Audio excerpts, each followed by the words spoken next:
full English script. Late summer always brings me a strange feeling. It feels like something is ending, but at the same time, a new beginning is quietly opening up.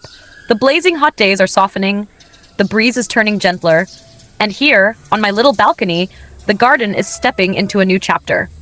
I just finished tidying everything up, refreshing the soil, rearranging the pots, and adding a brand new steel rack to prepare for the next growing season. It feels almost like giving the garden a fresh start, ready to begin again, but this time with even more hope. Before I start sowing new seeds, I want to take you on a little walk around the balcony, just to look back at what's left after a long summer. In this corner, my green onions are still lush, and I can snip a handful anytime for cooking. Right next to it is a pot of spearmint. Just brushing the leaves releases that fresh fragrance into the air. The basil has started to flower, which means its growing season is almost over. I usually let a few stems bloom, partly to invite bees and butterflies, and partly to save seeds for the next season. And the Vietnamese coriander is still thriving, as if it never cared about the scorching heat at all. These plants feel like little summer memories left behind, reminders of all those lunches when I picked fresh leaves straight from the balcony. But the new season has truly begun. In freshly prepared pots, tiny seedlings are pushing their way through. Here is lettuce, over there is baby bok choy, and in this tray are mustard greens and mizuna that have just sprouted. Looking at these little seedlings, I feel such a pure kind of energy. Just a few more weeks, and they'll grow into a green carpet, bringing fresh salads and simple stir-fry dishes right to my kitchen. This new generation of greens is a reminder that even though summer has ended, the garden keeps moving forward, always full of life.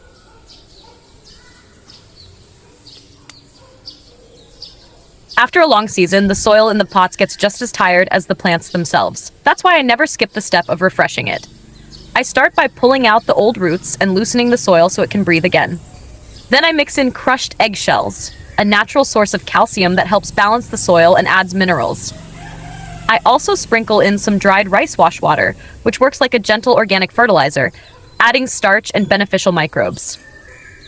And finally, a layer of compost to restore richness. Healthy soil is the foundation for healthy plants. It takes time and effort, but every time I do this, it feels like I'm rebuilding the foundation of a house, making sure it's strong enough to support whatever comes next.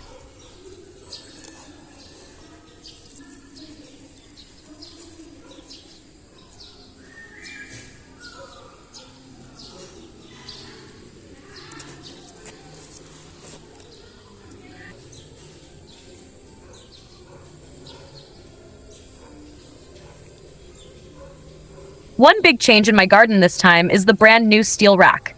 I even filmed a little time lapse of putting it together. Piece by piece, the frame came up, then the shelves, and finally I placed all the pots on top.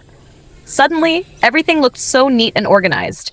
The rack not only saves space, but also gives the garden a whole new look. Tidy, open, and refreshed. Sometimes, a small change in layout can make you feel like you've got a brand new garden. Besides leafy greens, this season I'm also sowing cucumbers and tomatoes. These are two of my favorite fruiting plants. But to help them thrive on a balcony, I have a little secret to share. It's fish heads. When preparing a planting container, I put a few fish heads at the bottom, then cover them with soil. As they decompose, they release nitrogen, calcium, and many trace minerals into the soil. As the roots of cucumbers and tomatoes grow deeper, they find this hidden source of nutrition, and the plants grow stronger, producing more fruit. What's fascinating is that this method was used by Native Americans long ago when planting corn and squash. They would bury fish beneath the soil to feed the crops. Today, I'm simply applying that same wisdom here on a tiny balcony, in small containers, and it works just as well. Dễ dàng quá.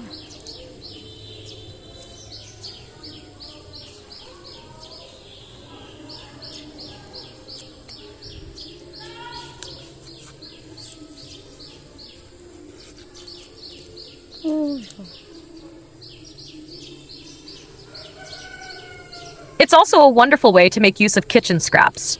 Nothing wasted, Everything transformed into nourishment for the next harvest.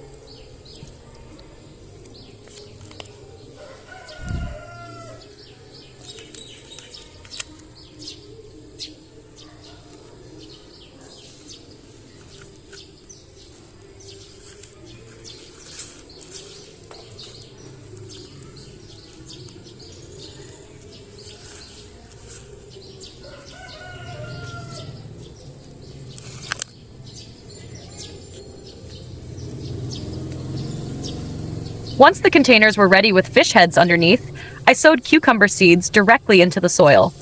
I tucked them in gently, covered them with a thin layer of soil, and watered them.